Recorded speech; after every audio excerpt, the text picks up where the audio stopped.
Ouais. Ouais, allô, ouais, c'est Oni. Ouais, j'ai un nouveau truc. Tu veux tester ou pas? Vas-y. Vas-y, à tout à l'heure.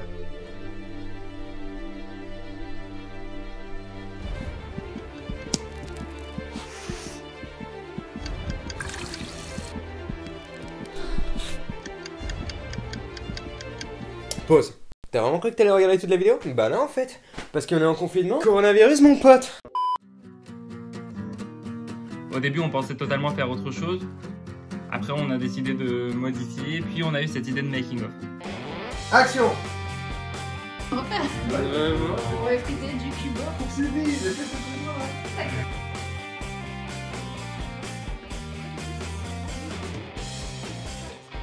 C'est une idée qui, pour moi, me paraît hyper bien parce qu'en fait, ça permet de retracer la réalité de notre projet, en fait.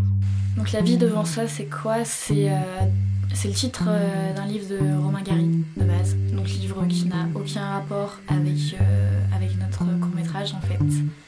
Mais quand on a pensé à ce qu'on voulait dire dans ce court-métrage, personnellement, moi, c'est le titre qui collait le mieux, je pense.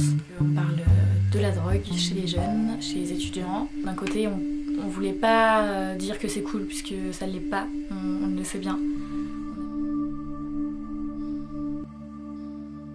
On a pu le constater par nous-mêmes, je pense. Mais d'un autre côté, on voulait pas être moralisateur non plus, c'est-à-dire qu'on sait très bien que c'est pas notre film qui va faire la différence. Quand on veut prendre de la drogue, bah on en prend et on voit par soi-même les dégâts que ça peut faire. Moi, faut bien que je pense à pas regarder autre part parce que quand je suis gênée, j'ai tendance à regarder autre part. Tu mets prise blanc et c'est Ah, et à chaque fois on change en fait. Moi j'ai juste mis en texte en fait les idées qu'on pouvait avoir et j'ai essayé de structurer un peu tout pour réussir à faire une histoire à peu près crédible. J'ai toujours kiffé écrire des histoires, du coup voilà, c'était vraiment trop bien. Voilà, j'ai écrit, réécrit plusieurs fois jusqu'à temps qu'on valide un scénario, ça a pris à peu près un mois. Et on a commencé à tourner du coup avec du matériel trop cool, c'est la première fois qu'on utilisait du matériel comme ça, du coup on était super contents. Puis voilà, on est une équipe qui s'entend super bien, du coup franchement c'était que du kiff de pouvoir tourner tous ensemble. C'est dans le making of. Et après dès que je dirai action, vous allez... On a pu tourner dans l'appart de Marion, donc ça c'est vachement cool de sa part de pouvoir balancer un petit peu le matériel chez elle et transformer son appartement en un véritable plateau de tournage si je puis dire.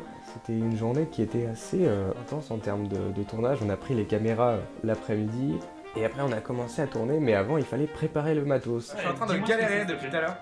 Bah, on a pris un petit peu notre temps pour tout ce qui était sortir le matériel, tout ça. Pro HD. Le seul problème qu'on avait eu, c'était un petit problème de formatage au niveau de la carte SD, mais on avait trouvé une solution. Oh, t'as Sol Galéo! Donc moi avec Charlotte j'étais le deuxième acteur. Mon personnage il s'appelait Oni et en gros c'était un dealer qui a vendu de la drogue à Charlie, donc l'autre personnage. C'est Oni, le mec de l'autre soir. Tu veux passer à l'appart? Au niveau du tournage, quelque chose qui m'a surpris c'est le temps qu'on a pris pour tourner le nombre de scènes qu'on a fait. Parce que au final on n'a pas tourné énormément de scènes, mais on a passé une après-midi entière de 12h à 20h à refaire les prises qu'on a été ratées. Attends, de toute façon là on a dit on tourne et après genre on coupe au montage. On recommence.